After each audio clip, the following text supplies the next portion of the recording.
Welcome back, fellow listener. Welcome back on my life. It's pretty late tonight, and I am very dark in my room because the light is behind me when it's night. So you didn't see me, but it's not a big loss anyway. Today we continue our reading of Artifact of Evil, the second book of the Grey Oak Adventure series and the second book of the Guard the Rogue series. We are at mid of the novel, in the middle of the novel, chapter 16. Last time we see our group divide itself, and Gord and his companions begin to follow the evil dwarf Obmi and the other evil characters. I can't say more. Anyway, let's continue because it's pretty late and I want to read 3 chapters before going to sleep. So let's begin. Chapter 16 of Artifact of Evil. Bluceline showed only her slender crescent eye above amidst the myriad icy-colored lights that sprinkled the vast welkin in a crystalline wonder. The air was soft and warm, and the breeze smelled of night-flowering blooms and growing herbs. Across a prairie meadow, dimly lit by the glimmerings of the heavens, walked 4 men leading tired horses. The extended wing of the eldest griffon pointed behind them to their left. From their occasional pauses to check this constellation, it was evident that the 4 were guided in their course by the stars. They traveled a little south of west, walking rapidly despite the lateness of the hour. Rest, Gellor told the others. The druid heaved a grateful sigh, for the rotund half-elf was exhausted from traveling and spell-working. Gord, 20 years his junior, was too proud to utter any sound of relief, but was just as glad for the pause. The wiry flame warrior bringing up the rear seemed to stride on long, tireless legs. Ankonsi merely grunted acknowledgment, allowed the reins he held to drop, and sat squatting on his heels.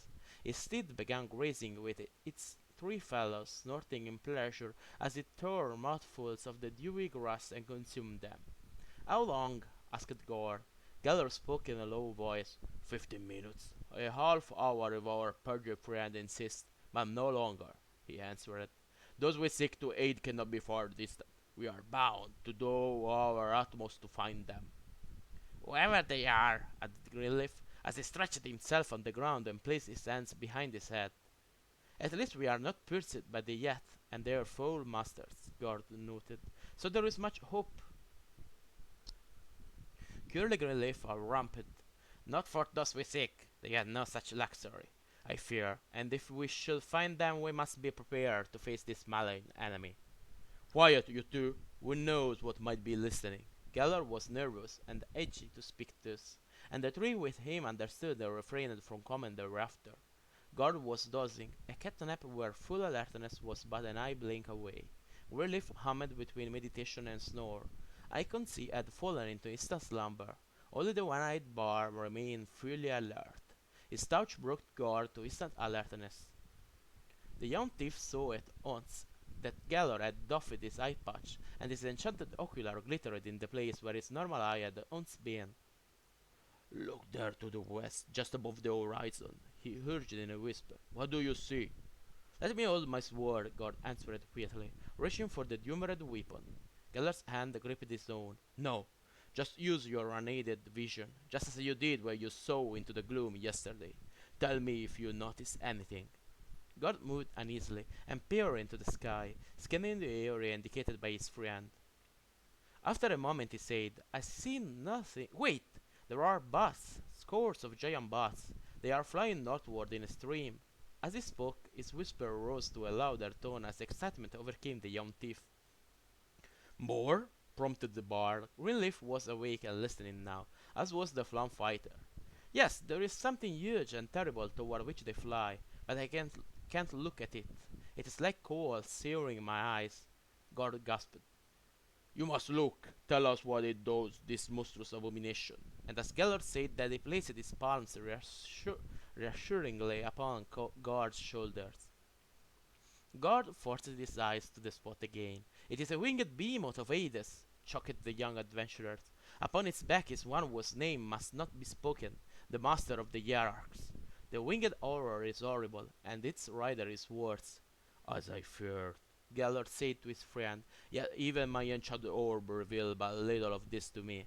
Let us pray that the power you have to see such evil things will help us to combat them. Gather yourselves and prepare to fight those creatures from the pits. Without speaking, each of the four made swift preparations. The druid handed guard to an unusually heavy acorn, saying, the working concatenation skill means certain special arts. These dear acorns are still potent, and will remain so for some hours yet. Cast them truly with your sling, comrade. Gord tucked the pair of missiles in his pouch and thanked the druid, as surely as I can, old friend, and with a supplication too. The horses moved well enough. The half hour of rest and grazing had refreshed them somewhat, but they couldn't be run hard without risk of killing them, whether from fall or exhaustion. As they rode at a slow trot, Gord considered his course in the coming engagement. First, he would try the fire-seed missiles given him by the druid, for they were potent. Thereafter, he thought, he would put aside his sling. He had no supply of magic bullets to employ, and against opponents such as those he had somehow seen, ordinary missiles of lead or stone would be useless. What then? Sword and dagger were good enough against most opponents, but Gord thought he'd find scant use for his blades. Not immediately anyway, only at the last. At that thought, he could not suppress a shudder. Think, man, he commanded himself. He rubbed his hand across his face unconsciously. A tiny spark of light shot from his hand to his eye, a glimmering of starshine caught and reflected from the cat's eye chrysoberyl of his ring. With that glint came a jolt of memory. He reached into his pouch, a magical case that could contain far more material than its outer dimensions would suggest. Gar recalled a parchment scroll taken from the vampiric playing court some time back when he had plied his craft in the byways of Greyhawk. He had tucked it away and forgotten it for several reasons. Perhaps this was something he could use. What are you rummaging for? Asked Inconci, owing his voice as he noticed a foot of Gord's arm buried within a pouch no more than 6 inches deep. The young thief dug deeper still, seeing some small tool to confuse the enemy, I hope. Oh, said the flank soldier noncommittally, still eyeing the pouch. Gord ignored his stare, and soon found the roll of thick stuff soaked. Before drawing it carefully forth, he looped the reins around Cantle, so as to have both ends free. Unrolling it cautiously, Gord peered at the writing that he discerned clearly despite the faint illumination. The page was covered in magical ideograms, interspersed with certain arcane signs, and sigils surrounding a cryptic diagram, a runic grid of power.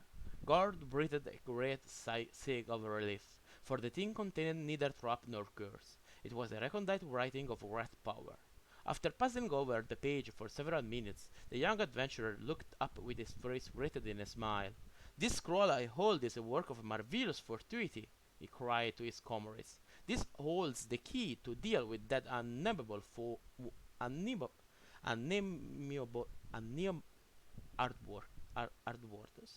that unnameable one. It is a banishment. The others reined in, and Curly Greenleaf came near to Gord.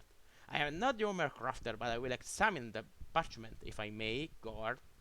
Gord agreed readily, handing the crinkly scroll to the half-elf. Greenleaf peered intently, saying, Not so fast, my friends. I can make out but little of this stuff, but this I do know. The spell Wraith Heron is aimed at stuff of evil, but it must poison when used against those of negative plane power. There was no sense disputing the words of the druid, for he knew the symbols of the 9 alignments as surely as any cast socket prized. Tell me how you came to possess this scroll, Gellert said urgently. Gord complied, briefly relating a strange encounter in a strange place. Then, the young thief said to his comrade, we learned the extent of our folly, for many unexpected and unpleasant things befell us thereafter. Still, Gord said reflectively, this may be a reward and more for what was lost. Perhaps, the bard said slowly, but be not over quick to rely on it. You yourself, God, are worth more than even the greatest of spells when danger must be faced.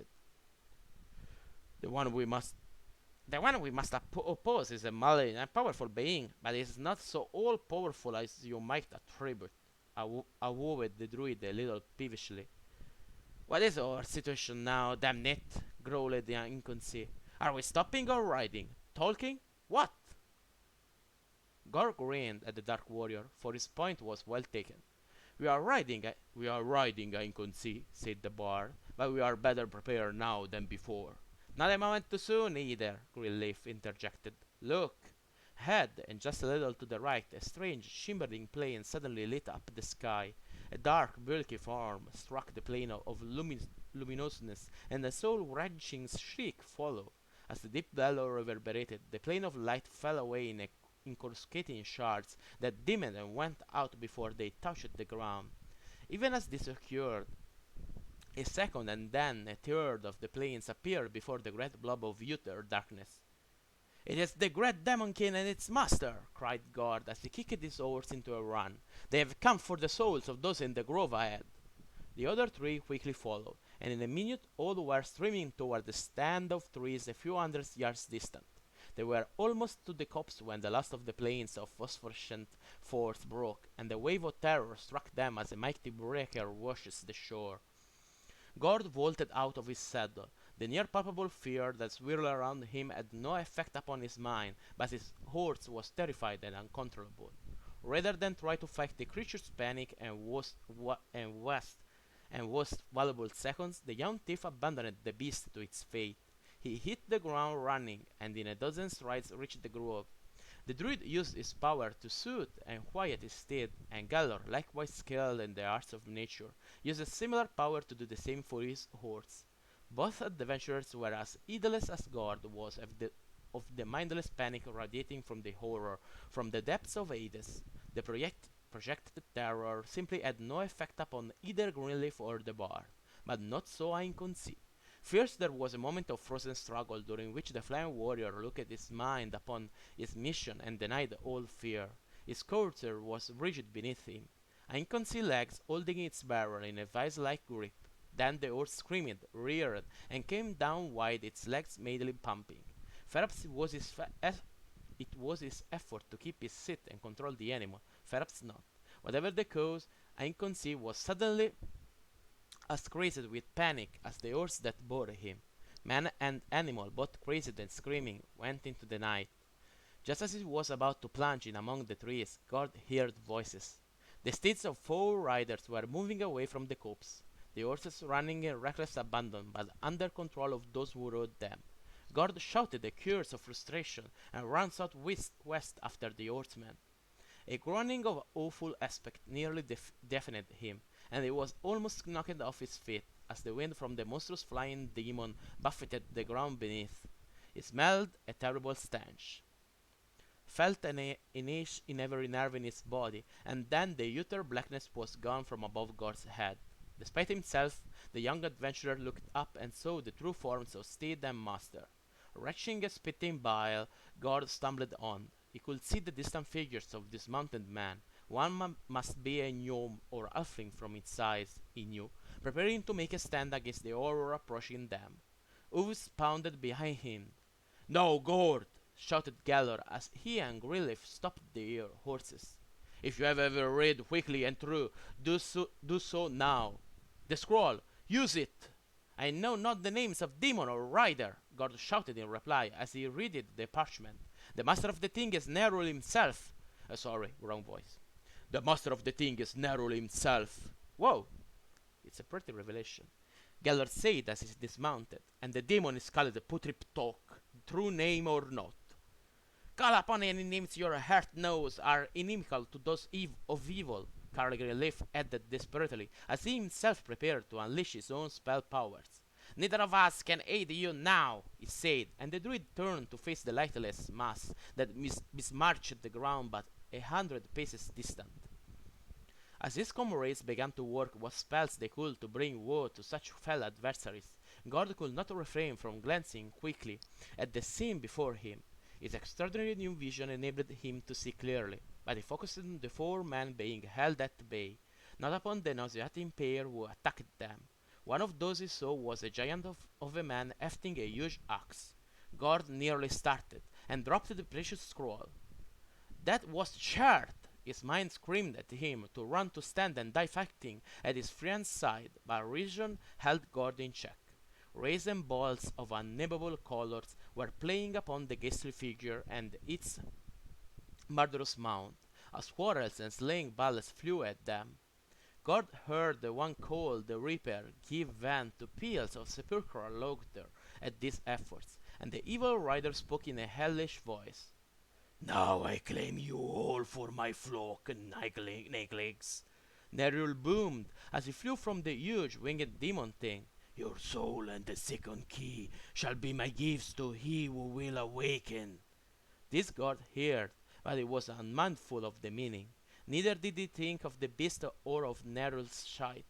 God had begun to read the twisting and writing lines inscribed on the sheet of ancient parchment. If the rider was impervious to the attacks of the beleaguered party, not so the demon Putriptok. It was stung by the spells and missiles. It lunged its titanic bulk forward, furious at the affront, ravening to crush and tear and devour those who dared to hurt him so. This fury saved the four defenders, for the monster's rush prevented the Reaper from plying his weapon. "Be still!" Nerul commanded the winged behemoth. The thing felt the searing pain of the shite, though the contact was a mere touch. Cowed Putriptok drew back and huddled its bulk upon itself. Then Nerul stepped to the fore. All the while God had been reciting the near unpronounceable words of the banishment spell. His eyes burned, and his tongue felt as if it were possessed by a serpent. Beads of sweat sprang from his forehead and ran into his eyes, while his hands shook and water seemed to fill his knees. He invoked the names of the deities Celestian and Farlangd, and roared from dimly remembered prayers of childhood. As the text demanded that beings of power be called upon, God tried to shout forth the spell, but his mouth was dry and his voice cracked, and the words seemed to be mere croakings and guttural, meaningless mumblings to his straining ears.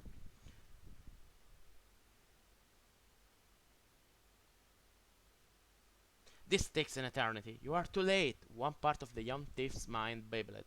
Somehow he ignored the thought and read the scroll to its finish.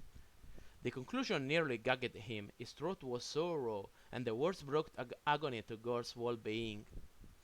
"Elohim, Xetor Mudilsa, Donai, Rex Felis!" Gord shouted the conclusion, adding the name of the Catlord for good measure. For it seemed that one had certainly aided him in his quest. A colorless sheet of nothingness descended before Gord's eye. His mind closed upon itself and went black. A terrible wail spread upward from Nerul. The demon beast took up the sound, and it became a groaning bellow that echoed and rebounded upon hill and plain, over meadow and marsh, piercing woodland and valley for a league, and was even faintly heard in Krebalstorp, a score of miles away. The earth was blasted from the spot as thunder boomed and lightning beat a frenzied tattoo roundabout, while tornadic winds howled and roared, so that no vegetation within a mile stood whole and green when their work was finished. Rocks split and smoke shot from great fissures. Flames sprang from the very air to whirl, and dance and consume. But even these ravening tongues were whipped and shredded to nothingness by the fury of whirlwinds. There was a clap of sound as if iron had been slammed upon iron by two angry giants. And then there was nothing save the skewer ruined land. End of chapter 16. Okay, a brief pause and we continue. It's pretty hot today. But really, really, really hot. And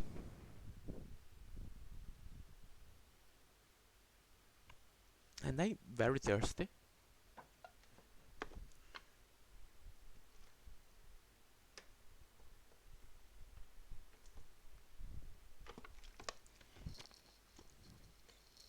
Good. Let's continue. I hope.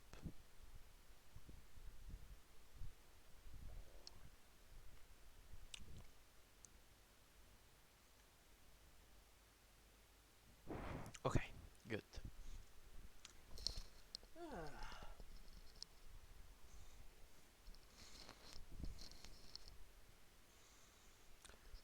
Chapter 17 of Artifact of Evil.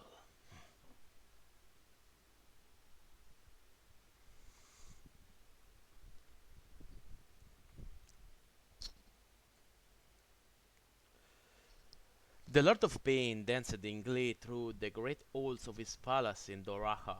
Those who served Yus hid from his sight, lest he suddenly change his mood and punish those who view it, his gloating coward. Yus looked and jeered and pranced, knowing the fear these actions evoked in his minions, and the feeling doubled his joy. Fucking fright-faced fool boy, you are knocked by my own root. He called, mimicking children's rhymes as he pranced in step to his own ditty. After a time, Tug, Hughes tired of his vaunting. It was gladsome to his vile heart, but enough. There was much yet to do.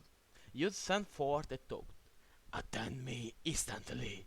Then he sprawled his corpulent bulk upon his chair of bones and skulls, and awaited the coming of those who served him. Lord of ancient evil, your servants attend their master, said a woman of indeterminate years who wore vestments of rust red trimmed in black. In her hand was an ebon staff bound with silver and topped with a silver set skull, an object indicating her status as high priestess. 6 heads bowed before him. You are the greater 6, and as my right hand, you will be the first to know of my coming triumph. You said in a gloating tone. As he spoke, the half-dozen clerics lifted their bowed heads and stood quietly with rapt attention. They knew the Cambion was about to relate something of an unusual importance, for his antics were known throughout the nightmarish palace. My plan is nearing fruition, Hughes boomed. Far to the south, the weaklings have finally gotten enough courage to band together. They are going to battle with a host of the stinking Brotherhood. Of course, Hughes referred to the scarlet-clad servants of a regimented hell. His listeners knew, and the two will neutralize each other. There was a soft murmur of pleasure from the listeners, for they anticipated ill for the kingdom of Furiondi and the arch-clericy of Veluna, 2 states who constantly sought the downfall of their master, and of themselves as well. Happy as that news is, you spurred, scratching his great belly and ignoring their minor interruption of his speaking. I have even better word. At this, the 6 froze into silence and attention once again. Molag is in confusion. 3 of the hierarchs are missing. My spies tell me. And there are reports of some terrible loss somewhere. But even this is not the best news. May the plans of our ancient master always prevail, the entourage intoned in unison. Beaming with malign pleasure, the great Cambion raised his voice to a triumphant basso that filled the ghastly throne room. My tools now come near. With them they bear the second key, that portion of the artifact of all evil, most dear to the Danglamp who must forever sleep. Once that portion is safe in my hands, never will I allow it from my grasp. It will make use more powerful. It will bend the abyss to my will, for as long as the artifact remains separate, never will the others be able to force their wretched little plans upon me, upon the abyss, upon the only true evil. O Lord of all evil speaks, we hear and accept, the 6 said in ritual response to the utterance of the Cambion. Listen now, for I have instruction for each of you. So saying, he used rapid a brazen tube beside his throne, and the ornate nexus of the demon caused the cylinder to shudder with a mournful belltone. A pair of dredge swung the chamber doors apart, and the huge Nimbus wings flared, threw 3 paces into the room. The demon bent its knee and asked in a rasping boom, Your wish, Eldritch Lord? Fetch the ambassador of the Drow here at once. You said. The man-eating demon bowed, backed from the throne room, and the bronze valves were shut again by the dredge servants. You smiled at his trusted lieutenants, his mouth full of pointed teeth, seeming to split his face in half as he did so, then continued his instructions. Mole, you are assigned to work with all 5 of my lesser 6. You are to take a force of beer and nodules. You will command them, my regiment of Black Death, and the company of Drow. You are to invade the lands of the hierarchs. rise the wild Euros, and free rivers there and march on Molag. I want my city back. A short, long-nosed mage stepped forward a piece, bowed, and replied, I hear and obey, answered Lord. As he said this, a pretty woman wearing the garments of a cleric of use came from a curtained alcove nearby and stood one piece behind Moore, likewise making obeisance. Good, the champion said as he motioned for a tall old crone, wearing a black robe covered with magical sigils, to join Mola and our life. Your second will be held here, and she shall have the illusion worker called Jumper at her back as well. General Sindel knows my plan, and he will inform you of it. Do it, Ons. You must begin your march immediately. Do not fail. As the four were departing, Yus pointed to yet another of his greater six. Carmine Mindbender. A turbulent Baklooni bowed deeply. Take the wizard Null and go amongst the rulers of the bandit kingdoms. Give them heart. Tell them I, Yus, come to their aid. Renegade nomads and the host of others are ripe for war. Pass through the fell reef forest on your way. Bring them south with you. Slay the servants of the hordes. Make certain that the petty lords understand and invade the enemy after they are driven out. Yes, Unsent One, we will cross the right hand side and hurry the enemy all the way to Molag, or I am nothing, said the swarthy illusionist with a hard arrogance in his voice. Exactly, said the green-eyed creature who sat on the throne above him, as your skull and bones will make a footstool here. Newell, a nondescript man, had joined Carmine during the curse of destruction from youth. Both now backed from the chamber and were gone. Half of the greater six remained. A youth now addressed them, calling the remaining lessers as he did so. Sorry, the voice of youth is pretty hard to do, so.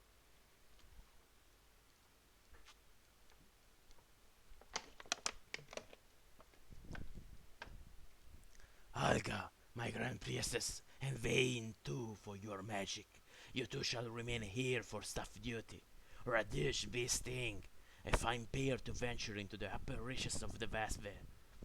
There you will whip the sniveling Selbits and Jabberley into a frenzy of hate against man and elves. Make the forest and the northern portion of the valley of Highfolk a charnel house. You will have assistance.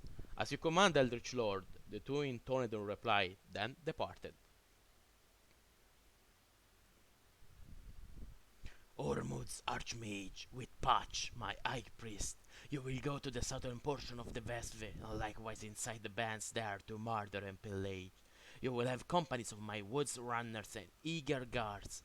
This is a most crucial part of my plan, so you two will remain until all others have gone. Then will I give you final instructions. The huge bronze doors to the throne room were suddenly opened by the miserable slave demons, the Dretch, to allow the grand entrance of the Clavdra. In addition to errant rush of dark elves, the drow noble women was flanked by a pair of succubi, and the cadaverous cleric arrived in the full panoply of a priest of Grast. A Clavdra strode into the chamber, bowed slightly, and allowed a thin smile to cross her lips as she addresses Yuz. My lord has requested my attendance? Yuz was torn between laughter and fury. His demon sire had learned of a Clavdra's humiliation at the champion's hand, and had sent her guards. The strikingly lovely and totally evil drow had accepted this reinforcement as a confirmation of her own status, and again she was speaking to Yuz as an equal. What had Grass promised her? Certainly queenship of all the dark elven folk. Who could guess what else? Well, no matter. Requested? Well, I will let that pass, for there is much cause for magnanimity, said Hughes with a mocking tone. My plans go ahead as expected. The hierarchs are in confusion. The fraternity of devil's curse is beset with difficulties. I send for my host on all front, and it comes near. A brief look of confusion passed over the features of the beautiful drow. All fronts, Lord Hughes? A Clavdra asked. Just so. My Magus Moore will need the assistance of your best company of fighters. Dear Clavdra, during his foray into the lands to the southeast. Hughes paused and gave the drow noble women a meaningful glance. Then he added, You and the remainder of your force here should most certainly accompany the expedition I am sending to the Vesve to bring retribution to the lowly elves and their ilk who dare to resist my will there. Molag? A diversion, lady. Tug indeed I would have my city back. And who goes into the lands of the hierarchs? The dark elf priestess of evil inquired slowly.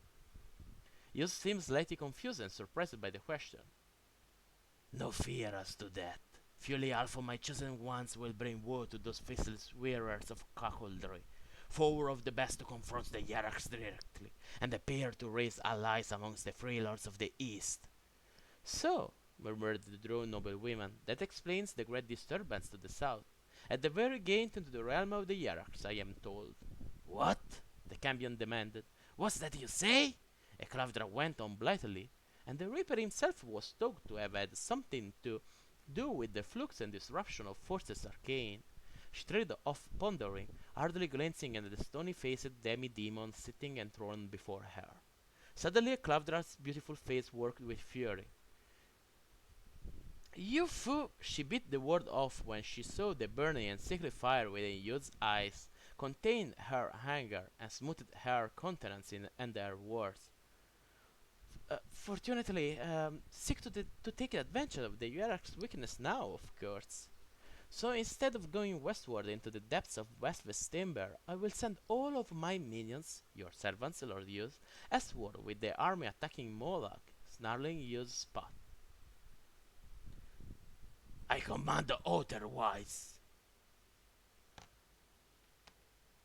Yes, Lord of Evil, but I am only a mere ambassador.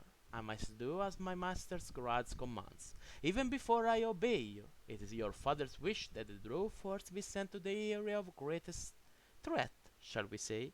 Yus shot from his throne, his visage a mask of terrible rage. The Drow noblewoman took an involuntary step backward, closer to her attendants. This made the Cambion pause and glare at them. Corpse-like cleric and demonesses alike fingered the basalt symbols of Goraths that they wore around their necks, but all stood resolute. The ire slowly drained from Yus, and he spoke again. As you point out, my father Gorath wishes otherwise, and he, like me, is a sovereign in his own realm. Because he is all these things and more, I choose to grant your request to send your force against our enemies squatting in Moloch. Now begone! I have had enough of Drow and their servants for today.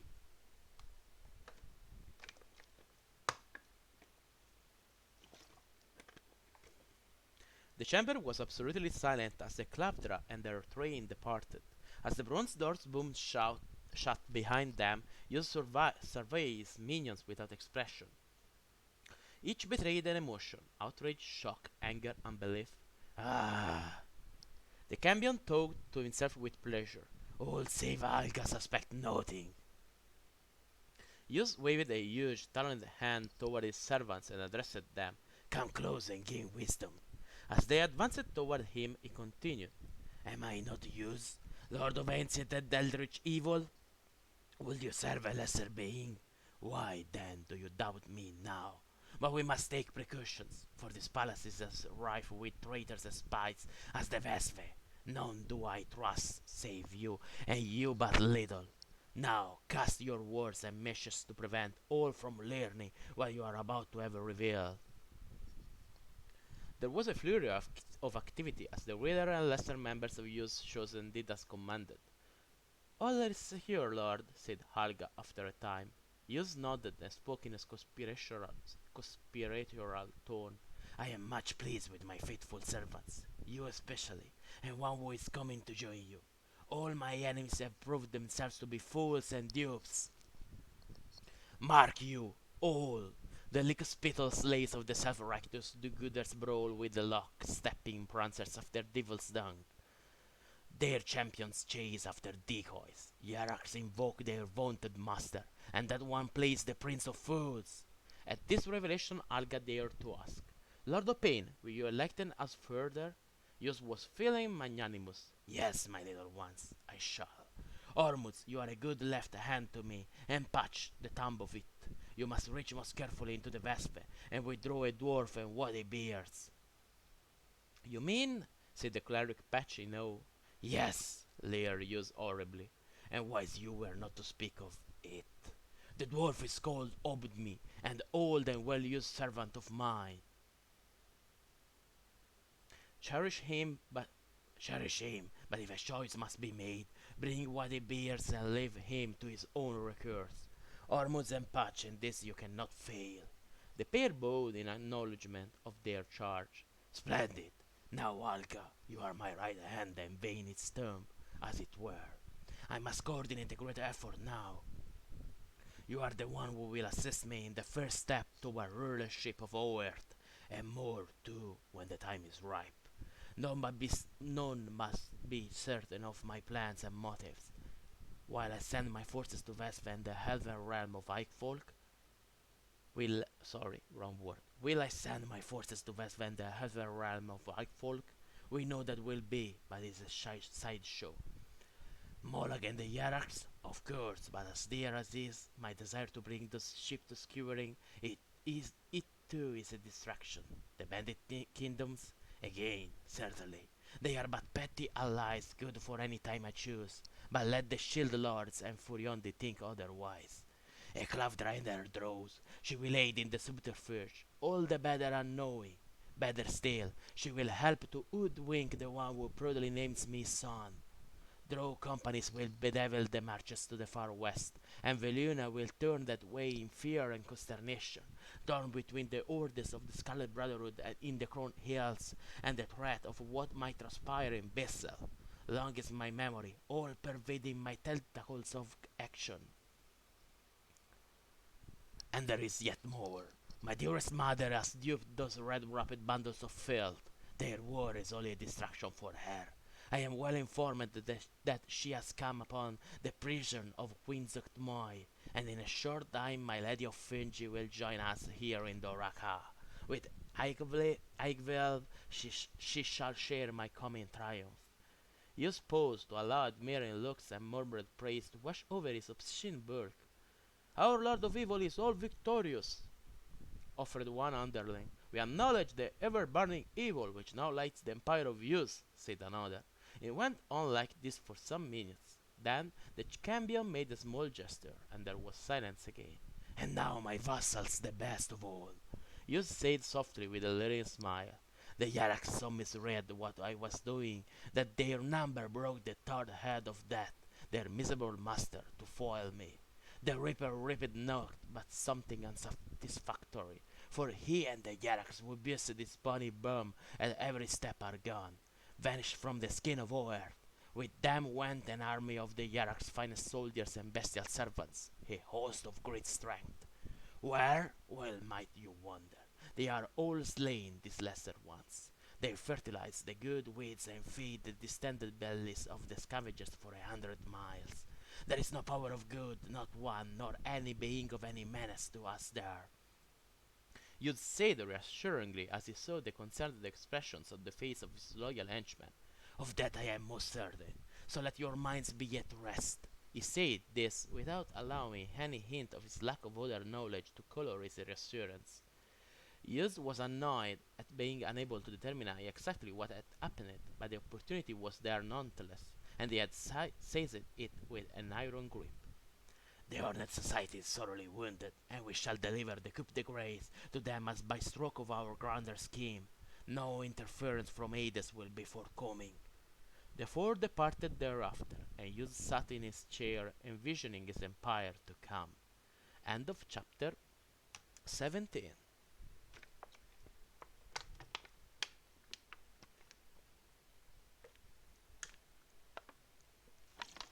Okay, we read another chapter, the last one for today, and then I go to sleep because it's a bit late. See?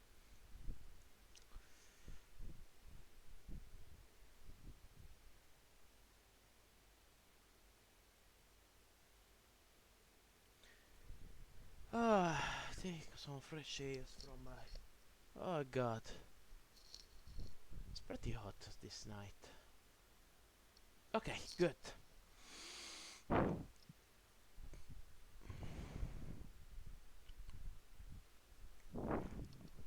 Let's take the last chapter. Let's go! Chapter 18 of Artifact of Evil. It's very hard for my voice to do the use voice. Droll? Droll. Droll. Sorry. Wrong guy. Droll? Droll? As amusing as a kitten, affirmed the master cat. At that, Guard's companions burst into laughter, for his expression was pain at the indignity of the analogy. At the sound of his friend's hilarity, the young adventurer assumed a haughty expression and turned away, ostensibly to admire the pair of massive spotted lions that purred beside the padded armchair in which the Catlord sat. Gallor came to Guard's rescue. "Then it was not you who brought us here?" "Hardly, Bard. It is as much a mystery to me as it is to you." "Make the best of it, as I am doing. You will manage," the host drawled. This brought more, if somewhat uneasy, laughter from the others. "Contemplating the curse of heavens, I might hazard an opinion," the velvet-garbed fellow added.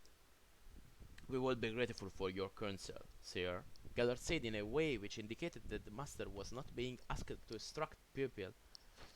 "As you wish," said the master cat, with a knowing smile. Gord simply botched the spell. He mispronounced the key sound, as it were reversing them. His inclusion of me, the incantation of my name, wrote the final stage of the humor. Instead of whisking Nero and his bestial steed off to Hades, young Gord here managed to bring you all with him here, to my sacred domain, most roll. You related that your comrade, Anconsi, had been made panic-some by the aura of this demon king. It was beyond the power of the spell. As to the other, Lizard, I believe you named him, well, the dead are not subject to such magic.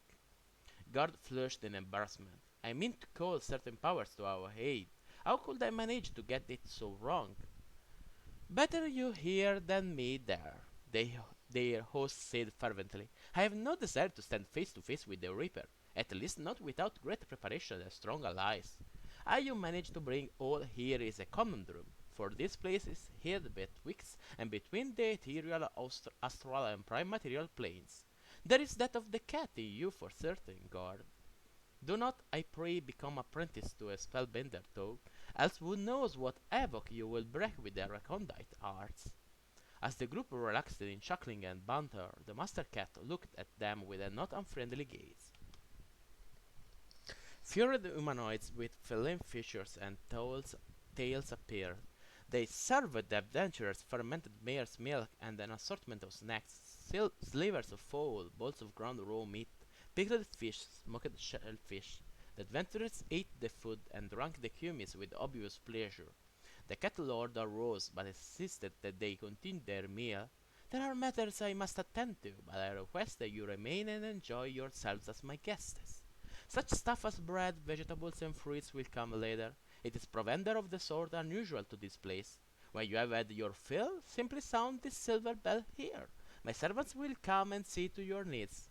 Rooms are prepared for each of you, and there will be those things you require to be clean and comfortable as well. Enjoy yourselves until I return," he said, and simply vanished as he stepped through a nearby doorway. Melf peeled a long face at the style of the departure. "That is no great trick."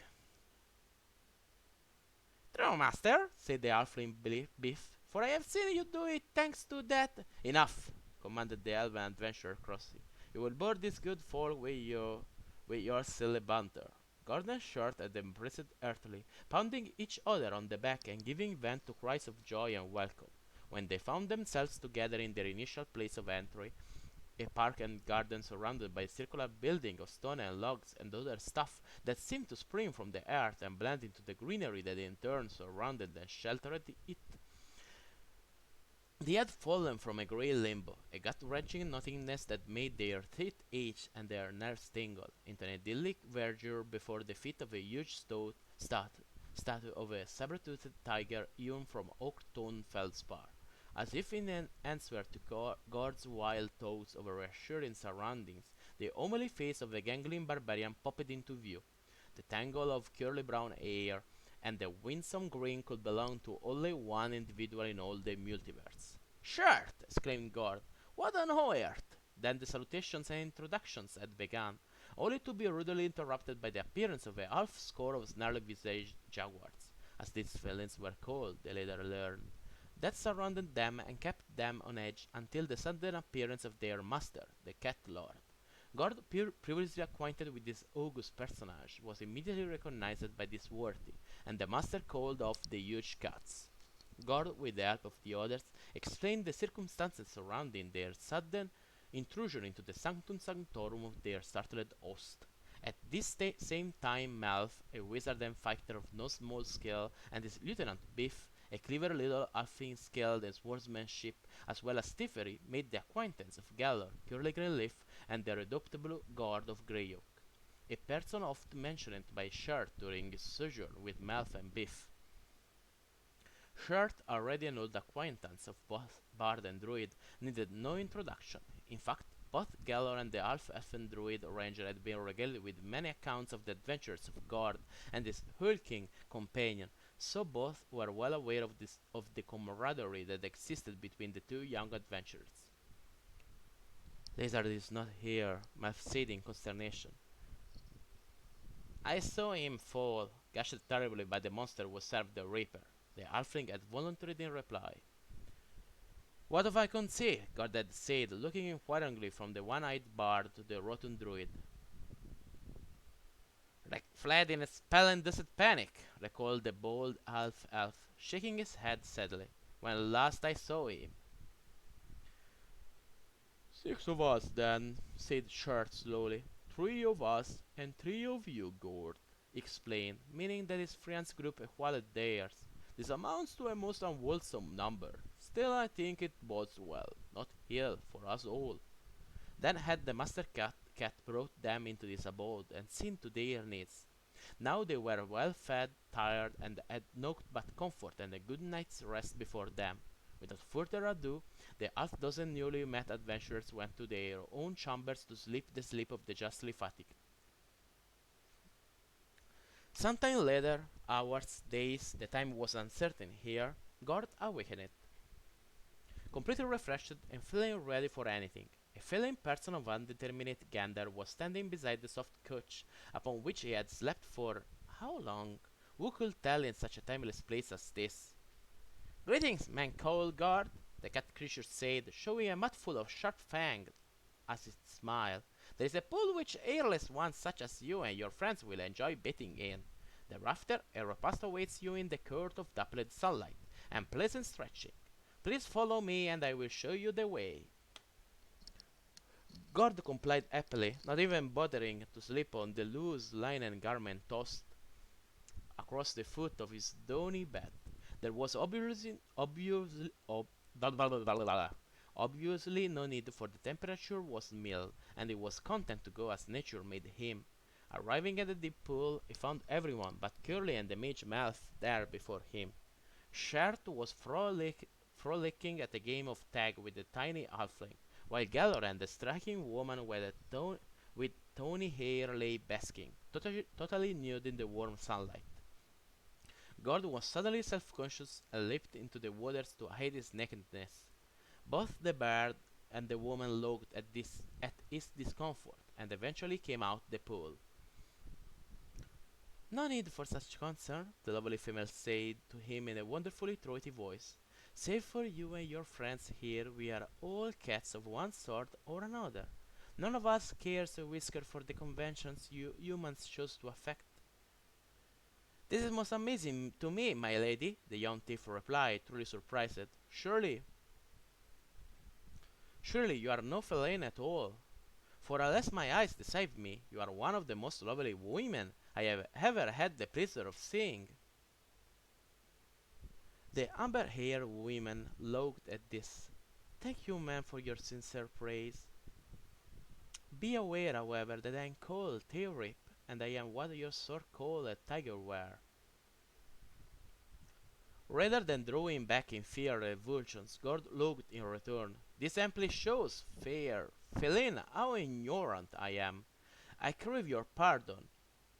Well spoken. You have both my pardon, and I hope my friendship, if you can accept such from a creature such as I. Thereafter the two fell into an animated conversation from which Geller repeatedly excused himself.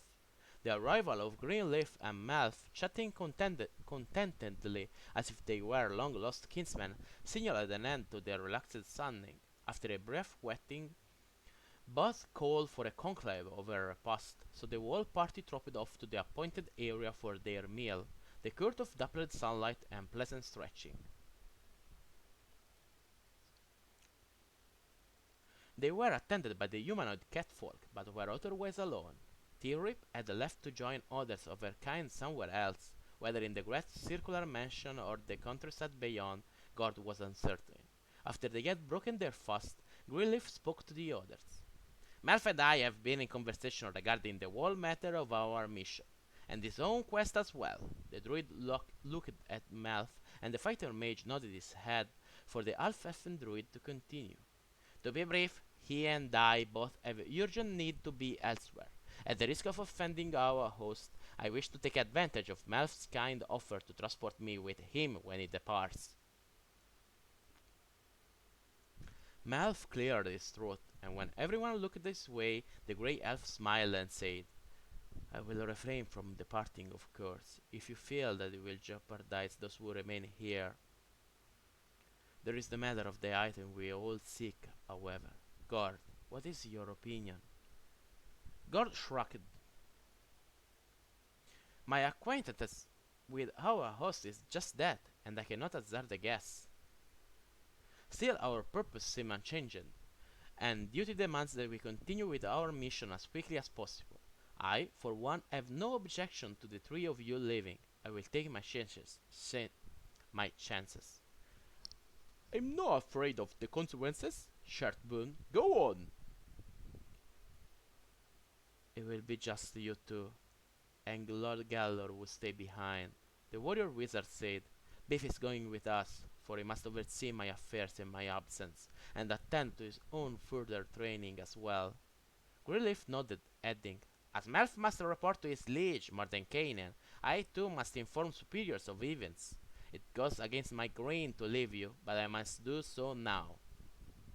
Let us say our farewells now, Gallor, Shert, Gord, friends and comrades all, be blessed. I lay word in Chandler, at the royal palace itself, as to my whereabouts. Until we meet again, the druid finished, embracing each of his friends warmly. You grow old and soft, Gellert said with a chuckle as he noted the tears in the druid's eyes. This is not a permanent thing, merely an answer to a call of duty. All soldiers must do thus. Gord found Melf standing beside him, and extended. The halfling was there likewise. I thank you, as does Biff, for our lives, he said, gripping the young thief's hand. Here it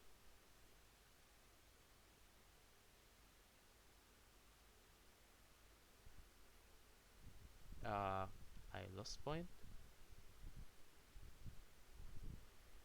Here is token for my everlasting esteem. I have to. Oh, sorry. Uh, okay. A small scroll of spells to replace the one you used. May you use them to their direct purpose. Everyone looked at that, and tension broken. The six said their final goodbyes, and it was done. Melf, Greenleaf, and the halfling went off to the Grey Elf's chamber. They would leave from there unseen. The three remaining men decided to move about the place and make themselves evident, attracting attention just in case. They toured the huge mansion and strolled the gardens and parks in and around the place for the next 2 hours. All was quiet, and nothing untoward occurred. They gave wide berth to the numerous great cats, which were everywhere. Here a leopard lay on a tree limb, there a pair of cheetahs seemed to be racing for sheer sports. Lions, panthers, tigers, jaguars, pumas, mylodons with their saber teeth, and all the sort of smaller felines as well, from bobcats to jaguarundi to domestic varieties. None so much as sniffed at them. It was as if the men were invisible. Kangard, your friends too, Theodore called as they passed the green. She was with a handful of men and women, males and females actually, who all appeared to be her brothers or sisters. We are practicing our skills with human weapons and having all sorts of sport. The tiger were called to them. Come join us. The three men strolled over, and the others of Tirip's kind greeted them in cool but polite fashions. I don't know what. Anyway.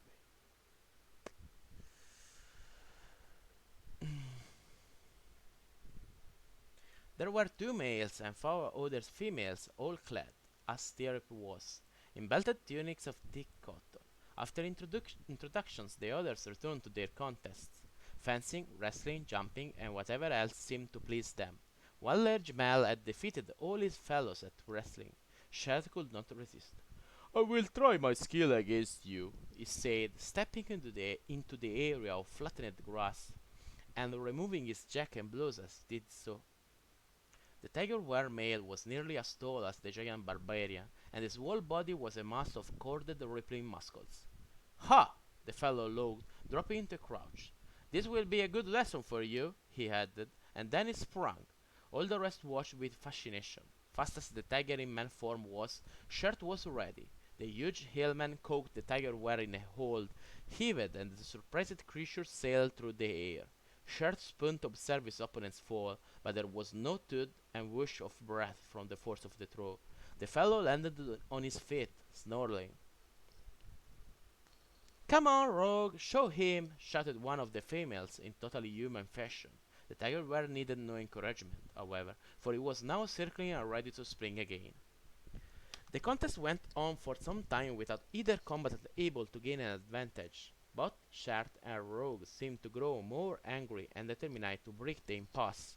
From springing and circling, the two went to grips, and after much twisting, breaking of holds, and straining, the massive barbarian finally managed to get his opponent in a vise from which Rogue could not escape, nor break in any fashion. Yield, Shard demanded, applying leverage and squeezing with all his force. Beware, Shirt, God called suddenly. It takes tiger form. Shirt instantly loosed his hold and was on his feet, reaching for a non-existent weapon, the axe brawl, which was usually at his broad leathern girdle. Meanwhile, the enraged rogue was completing his transformation. From a 250-pound man he had changed to a tiger of twice that weight, and there was murder in the great cat's baleful eyes. The other tiger words were hissing, whether in encouragement or some other emotion, Gordon knew not. Without hesitation, the young thief snatched up Shirt's mighty axe and sent it spinning toward his friend in one smooth motion. Shirt! The barbarian cocked the weapon without taking his eyes off the tiger, standing poised to bring the great blade arcing to meet any attack. Neither antagonist moved. Suddenly, Turb was between them. Stop this! Slaughter is not permitted by our master. You know that, rogue. Shame! And you! She spat at Shirt. As a guest, how dare you bear a weapon in such a manner? Rogue was growling curses but returning to man form.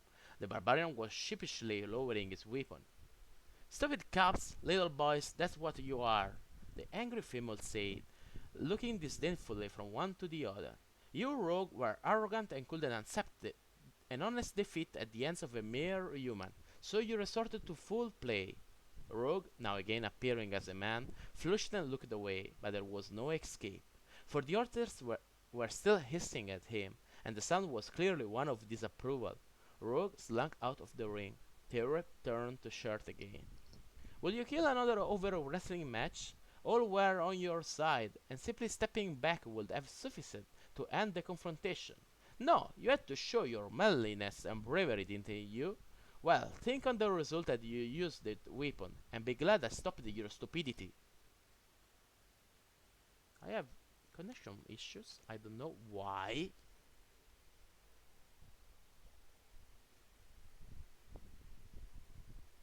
I have nothing open, so why am I... Anyway.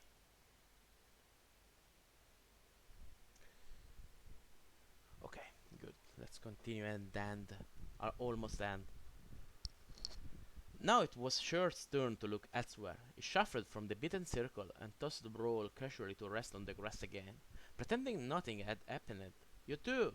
Tirip said flatly. We shake hands and apologize to each other. You are going to behave properly and not spoil things for the rest of us. Do it now. Slowly the two brawny males approached. Then, grinning, they shook hands and began apologizing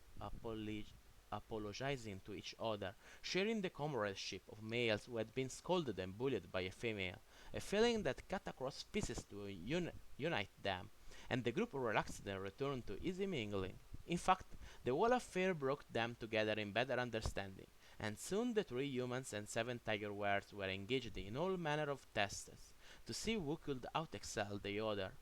After winning at every contest save racing, Gord began to be ostracized by the tiger folk, and even his friends watched most strangely as he performed. He beat all at swordplay, moving with a speed none of the others could duplicate. He jumped higher and farther than all the others. Thierry barely distanced him running. None could get a grip on him in wrestling. Although he could not throw Rogue, Shirt, or the other male Yaor, he managed to defeat them in wrestling through agility and what seemed like trickery to his opponents. Gallor, when not engaged in the various trials, spoke up. It is time to see if you can best me, Gord. I don't know. I have an increasing of frame loss. I don't know why. And it's increasing pretty rapidly. I really don't know why. I have nothing open. So, yeah. Last 4 pages. I hope I can do it. It is time to see if you can best me, Gord. The others are not really skilled swordsmen. Shart's weapon is the axe. Will use long or short blade. Grinning and feeling confident, Gord eyed the practice swords that were displayed near his comrade. He selected a small blade not too dissimilar from his own short sword, hefted it, found its balance satisfactory, and stood on guard. Ready, he said. His eyes looked on Gallor. And I, replied the bard, slowly bringing a long sword up. A rapid exchange of attacks took place. The feints and parries amazed the onlookers, for such swordplay was rare. The typical mode was to slash, chop, and cut, with only an occasional and often fortuitous thrust or parry. Gallor had the longer blade, and he was very fast and clever. Gord's short sword was quicker in response, however held as it was by the young thief. In addition, Gord was so agile and fast on his feet that there was much fencing before either opponent managed to touch the other. The match will go to whoever managed to hit the other 5 times. Gallor finally won with a score of 5-4. That was well done, said Gord as he clapped his comrade on the back. His breathing was easy, and only a light sheen of perspiration showed that the young adventurer had been exerting himself. Gallor drew a deep breath. For one supposedly skilled in arts other than weapon play, you show remarkable ability. You seem far better than the last time I saw you ply your blade, the bard said almost ruefully, as he mopped sweat from his brow with a linen square. You have slain me easily enough were the contest actual, Gordon replied, passing the whole matter off. Let's wash the grime from these trials from ourselves and find something to eat. I'm famished. That suggestion met with general approval, and everyone went off to refresh themselves. Gord, Shirt, and Gallor found their clothing clean and ready for wear, it having been seen to by the servants while they had been at sport. They had a surprisingly fine meal in a small flower-filled atrium. Shirt managed to clear every dish of its contents before finally admitting its fate. Eventually, each went off to his own apartment to doze. Up, lazy bones! It was Theory, looking lovely in a flowering gown of deep green, piqued out with golden piping. There is a thing about to be held, and you must come. God followed, and was soon in a high-raftered hall that was filled with felines. Theory's friends were there in human form, and there were a number of other people. The young thief was uncertain about the true form of any of them, but they seemed friendly enough when he was introduced. Gallor and Shirt were there ahead of him and already in conversation. Shirt with his new comrade Rogue and a pair of women unknown to Gord, while Gallor spoke with several others including a white-haired man with pale skin and colorless eyes.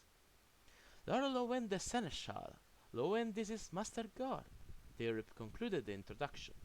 My pleasure, Gord. And to dispense with the formalities, call me Lowen, please. When the young thief inclined his head in acknowledgment, the seneschal went on.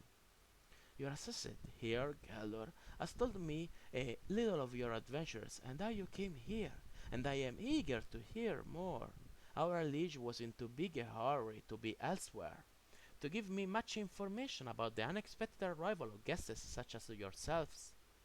Gord gave a brief and lucid account of their adventure, omitting all details that pertained to the second key of the artifact of all evil. It was interrupted often, though, by the quick-witted seneschal, who asked pointed questions or required to explain some detail or other. Gallor helped him to manage the virtual interrogation, disguised as it was by polite conversational tone. Lowen seemed altogether too sharp not to detect the gaps in the wall, but he did not ask direct questions about the reason for the party to be where they were, seeming to accept the vague references to political and military matters as sufficient. Now that, now that is a lovely ring, Lowen exclaimed as God was describing an encounter with gestures. What? Oh, this chrysoberyl? It is nothing, God said with seeming modesty as he lowered his left arm to remove the ring from sight. Nothing? It is hardly a trifle, the seneschal said. A cat's eye stone is most prized here, of course, he looked. That one has an aura of power about it which is unmistakable to such as myself. May I ask how you came by it? There was no polite way to avoid this direct inquiry, so Guard simply told Rowan the truth. He had taken it from a dead thief when he was but a lad. He also added that he was not aware of any special humor borne by the ring. The seneschal seemed satisfied, and the matter was dropped. Just then the scene began. What followed seemed to Gord to be the worst attempt at music he had ever heard. There was endless screeching and yelling, accompanied by basso growls and falsetto howls. It was in fact a massed caterwauling performed by feline and were feline throats from house cat to tiger were. The cathedral ceiling all was filled with creatures who seemed to find this wonderful, but the three humans came near to clapping their hands over their ears and fleeing. After a time, though, the general chorus broke up, groups going here and there to continue the festivity in discreet company, more or less. Let's walk in the garden, Philip suggested. God found that a fine idea, despite the occasional clumps of yowling singers that were there. Eventually, even these serenades were ceased, and the remainder of the night was pleasant indeed. End of chapter 18. And we stop here for this evening because I'm lost in France and I don't know why. When we continue, I really don't know. I hope Sunday or Friday. Friday I don't know. Sunday maybe. We continue one day, I hope. And then I want to finish. We are at 57% of the book. There is no well beyond half the half the middle of the book. Then it's pretty late. I have to go to sleep. Thank you for watching. Thank you for listening. I hope you have a nice hour with this, and I go to sleep because it's late. Good night, fellow adventurers, and to the next time. See ya.